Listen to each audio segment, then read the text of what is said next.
Assalamualaikum. Kali ini aku punya resep sourdough untuk pemula.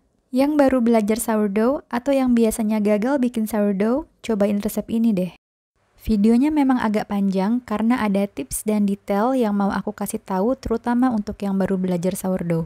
Kalau waktu kalian panjang, jangan diloncat-loncat nonton videonya, siapa tahu tips ini berguna untuk kalian. Oke, kita mulai dari bagian pertama. Bagian ini menjadi bagian yang paling krusial karena akan menjadi pondasi bagus enggaknya roti kita nanti.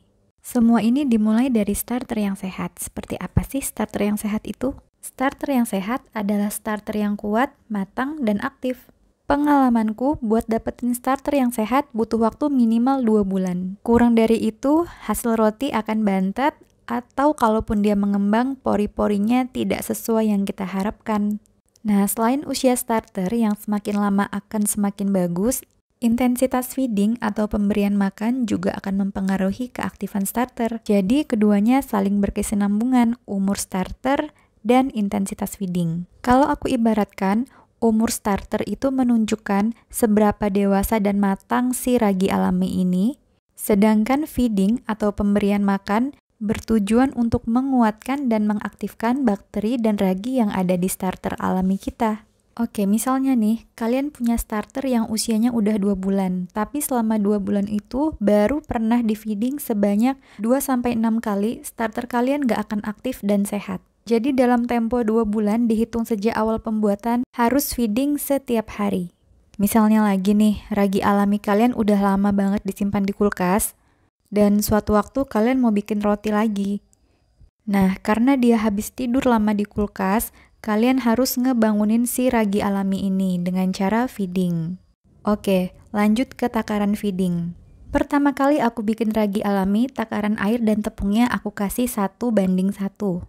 Waktu itu aku feeding dengan takaran 25 gram tepung dan 25 gram air. Feeding dengan takaran tepung dan air yang sama, hasil doughku selalu lengket.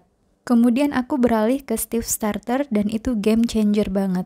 Sejak saat itu, adonanku nggak pernah lengket, nggak pernah ada masalah dengan fermentasi, dan hasil sourdough-nya lebih fluffy. Apa sih stiff starter itu? Stiff starter adalah starter yang feedingnya takaran air setengah dari takaran tepung. Pada proses feeding reguler, takaran tepung dan air 1:1. Perbandingan ini yang aku pakai pertama kali aku mulai bikin starter. Sedangkan di stiff starter ini, air yang kita perlukan hanya separuh dari jumlah tepung. Misalnya, kita feeding dengan jumlah tepung 25 gram, maka air yang kita perlukan hanya 12-15 gram.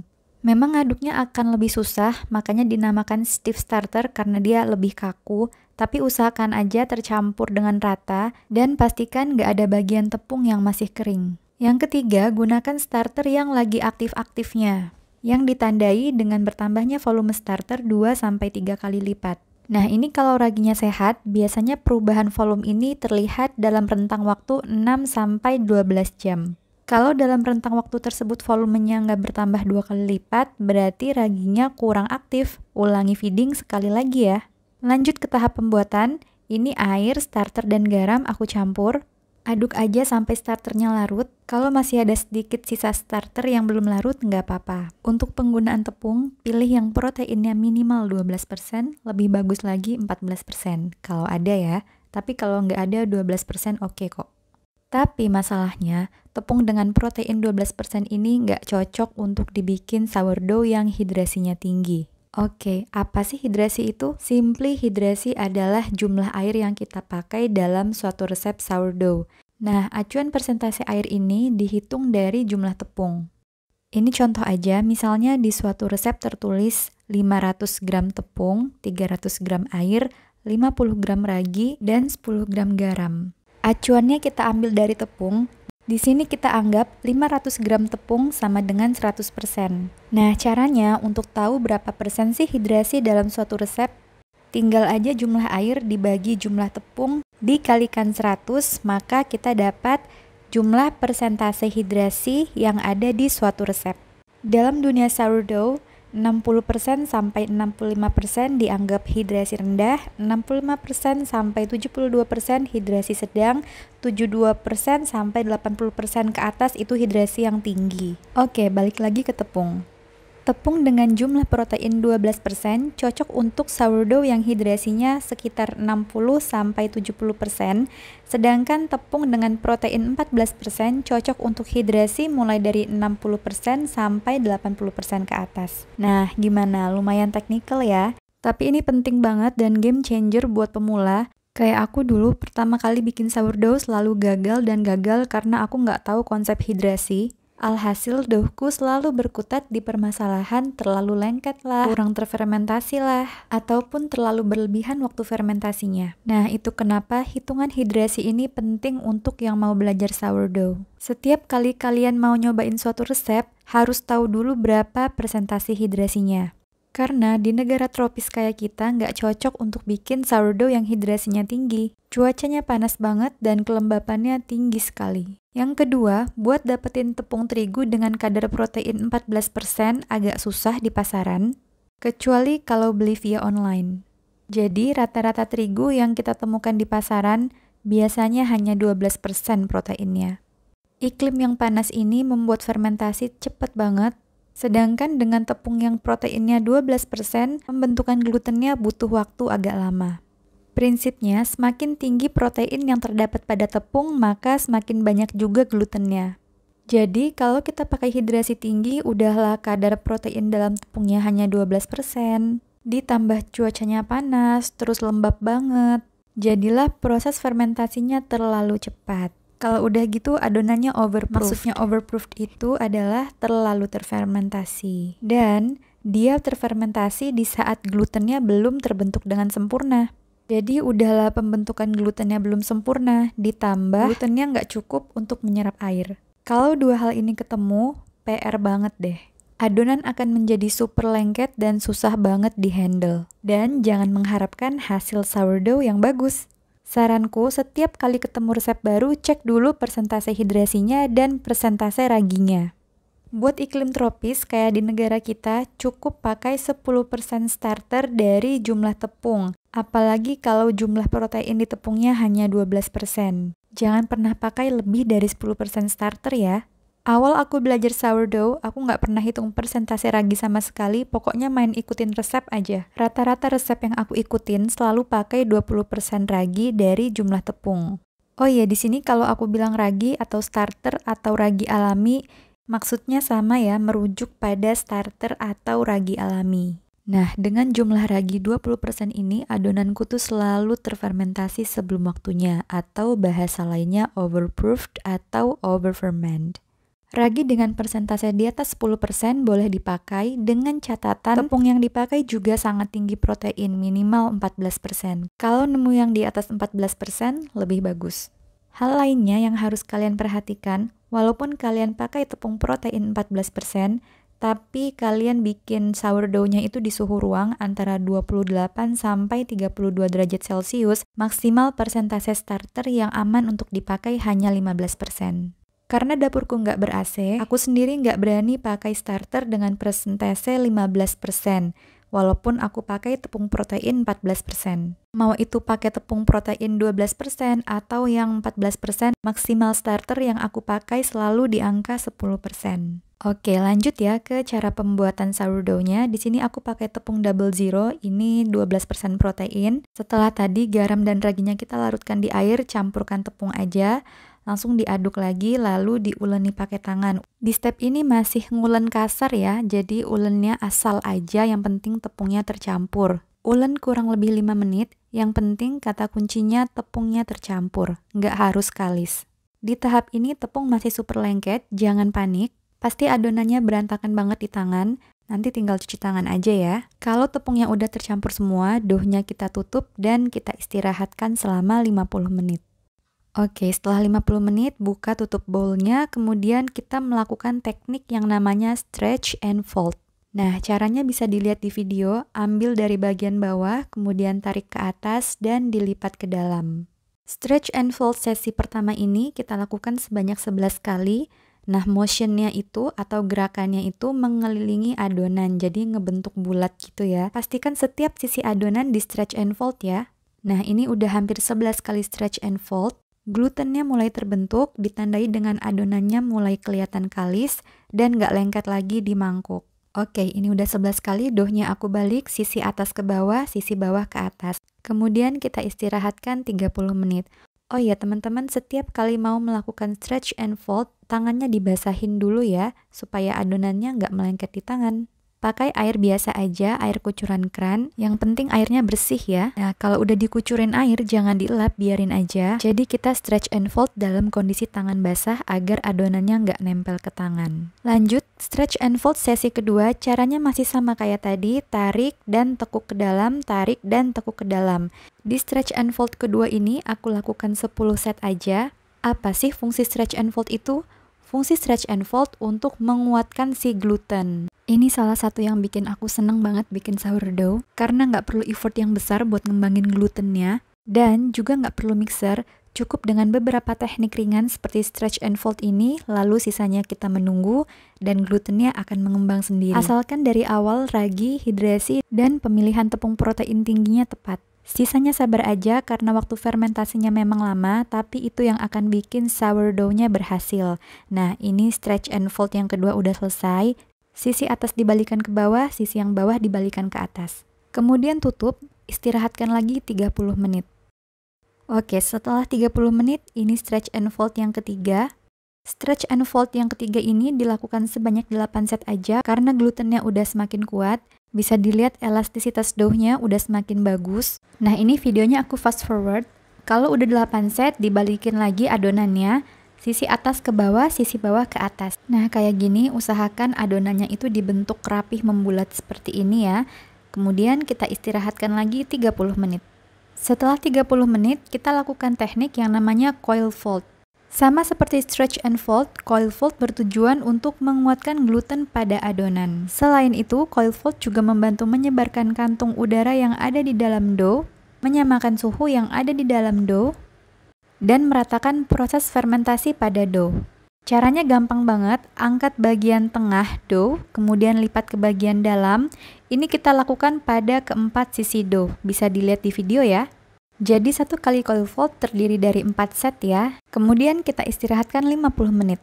Setelah stretch and fold yang pertama, lanjut ini stretch and fold yang kedua, angkat adonan dari tengah kayak gini, pelan-pelan aja kalau adonannya agak melengket di mangkuk.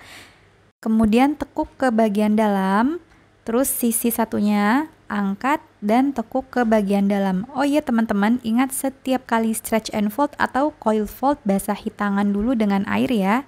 Di tahap coil fold ini adonannya jangan sampai robek atau terputus, jadi ngangkatnya pelan-pelan aja karena kita nggak mau gas yang ada di dalam dough itu keluar. Kalau adonannya robek dan gasnya keluar, pori-pori atau istilahnya crumb dalam sourdough nanti jadi nggak bagus. Oke, coil fold kedua selesai, kita istirahatkan lagi 50 menit. Lanjut coil fold yang ketiga, di sini videonya aku cepetin aja, prosesnya masih sama seperti yang sebelumnya ya. Istirahatkan lagi 30 menit. Oke, ini coil fold yang terakhir. Ngomong-ngomong tentang coil fold dan stretch and fold, apakah harus dilakukan 3-4 kali? Jawabannya enggak. Jumlah stretch and fold maupun coil fold yang kita lakukan tergantung pada kekuatan gluten yang ada di doughnya. Ditandai dengan adonannya itu nggak melebar lagi ya, bukan tidak mengembang, tapi dia tidak melebar alias mempertahankan bentuknya setelah di coil fold. Tentang stretch and fold maupun coil fold ini mungkin akan aku bahas di video selanjutnya. Coil fold terakhirnya udah selesai, sekarang mau aku istirahatkan lagi selama 4 jam 30 menit. Nah ini sudah 4 jam setengah, keranjang sourdough-nya aku taburkan dengan tepung beras tipis aja. Ini adonannya udah mengembang 2 kali lipat ya, dan nggak lengket di tangan, jiggly banget tuh ya. Dan terdapat kantung udara yang banyak, juga besar-besar di permukaan atasnya. Nah, ini beberapa tanda kalau proses fermentasinya sudah sempurna atau selesai. Kalau waktu proses fermentasinya tepat, pasti semua tanda ini ada. Kalau ada salah satu dari tanda ini yang nggak ada, berarti proses fermentasinya belum selesai. Oleh karena itu, perlu di-push atau dilamain lagi waktu fermentasinya. Bisa setengah jam, 1 jam, atau bahkan 2 jam, tergantung pada kondisi dough kalian. Nah, waktu proses fermentasi ini juga akan aku bahas mungkin di video yang lain karena pembahasannya cukup lumayan panjang. Kalau yang ini secara umumnya aja. Oke, lanjut ke proses shaping. Oke, taburkan tepung tipis aja di bagian atasnya. Countertop atau meja dapurnya juga ditaburkan tepung sedikit aja, tipis-tipis. Nah, ini cara mengeluarkan adonan dari mangkuknya. Kalau agak melengket di mangkuk nggak apa-apa, dibantu dengan tangan aja, pelan-pelan jangan sampai doughnya robek. Ingat kita nggak mau gas yang ada di dalam dough kebuang. Oke, di sini aku cepetin lagi videonya. Nah, ini cara shapingnya, kalian bisa lihat aja di video. Pertama, doughnya kita bentuk segi 4 dulu, lebar-lebarin sedikit, lalu tekuk bagian atasnya kayak gini. Sisi kanan dan sisi kirinya ditekuk juga, sisi bawahnya juga ditekuk. Lalu pojokannya di seal atau dikunci kayak gini ya. Nah, kalau waktu fermentasinya benar, pas shaping ini pasti kantung udara yang gede-gede gini muncul ya. Doughnya juga berasa kopong, tapi kopong yang fluffy gitu. Kalau udah di seal tinggal digulung-gulung kayak gini. Cara shapingnya ini lebih baik kalau kalian amati sendiri di video ya. Nah, itu kelihatan ada bubble gelembung udaranya gede banget. Dan jiggly sekali ya. Oh ya, ini waktu proses shaping tangannya jangan dibasahin pakai air, keringan aja. Kalau udah tinggal diambil pakai scraper dan dimasukkan ke dalam baneton atau keranjang. Nggak harus pakai keranjang kayak gini, pakai keranjang apapun yang kalian punya, mangkok juga nggak apa-apa kok. Udah, terus tinggal di-seal lagi aja. Taburkan dengan sedikit tepung lagi, lalu kita tutup dengan kain dan simpan di kulkas selama 8-12 jam. Istilahnya itu cold proofing. Kalau mau langsung dibakar boleh aja, nggak perlu cold proofing. Tapi cold proofing ini membantu lebih mengangkat rasa sourdough kita. Walaupun sourdough-nya disimpan di kulkas, tapi proses fermentasinya masih berjalan, sehingga ragi alami dan bakteri memecahkan kandungan gula pada adonan, sehingga menghasilkan senyawa kimia atau zat yang disebut asam laktat dan asam asetat. Nah, senyawa kimia ini yang memberikan rasa yang lebih kompleks ke sourdough. Hasil akhir sourdough-nya setelah dibakar biasa ada rasa asam yang ringan, tapi nggak mengganggu sama sekali. Kalau rasa asamnya terlalu asam, berarti waktu proses fermentasinya terlalu lama. Lanjut ke proses panggang. Oke, ini prosesnya setelah 12 jam di kulkas ya. Pertama, panaskan oven selama 30 menit di suhu 230 derajat. Sudah hampir 30 menit sejak oven dipanaskan, doughnya aku keluarkan dari kulkas dan aku scoring. Nah, cold proofing ini juga mempermudah proses scoring, terlebih lagi kalau kita mau bikin pattern atau potongan pola yang membutuhkan waktu agak lama. Nah, kondisi dough ini kan masih kaku setelah dari kulkas. Ini ngebantu banget supaya dough itu tetap rapi ketika kita scoring. Oke, ovennya udah dipanaskan selama 30 menit, lanjut ke proses steaming. Kemudian masukkan roti ke oven di rak tengah, kemudian turunkan suhu di 220 derajat Celcius dan panggang selama 40 menit.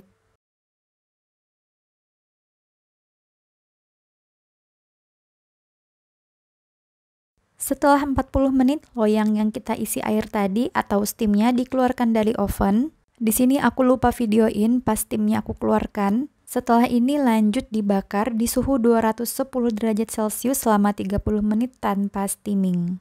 Nah, ini roti sourdough-nya udah jadi. Coba kita cek crumb-nya dulu ya. Oke, ini crumb-nya perfect buat aku karena kita pakai hidrasi rendah, jadi crumb atau poringnya nggak bisa gede-gede. Tapi aku puas dengan hasil crumb-nya. Kalau kita pakai hidrasi 65% ke atas, crumb yang dihasilkan nanti akan lebih besar daripada ini. Cuman crumb besar itu agak susah nanti kalau mau diolesin butter atau selai gitu ya. Nah, ini rotinya fluffy banget. Kelihatan di video ya. Dia nggak kering, tapi moist, tapi nggak yang basah atau lengket juga. Tuh, lentur banget ya. Untuk resep lengkapnya ada di kolom deskripsi ya. Makasih udah nonton.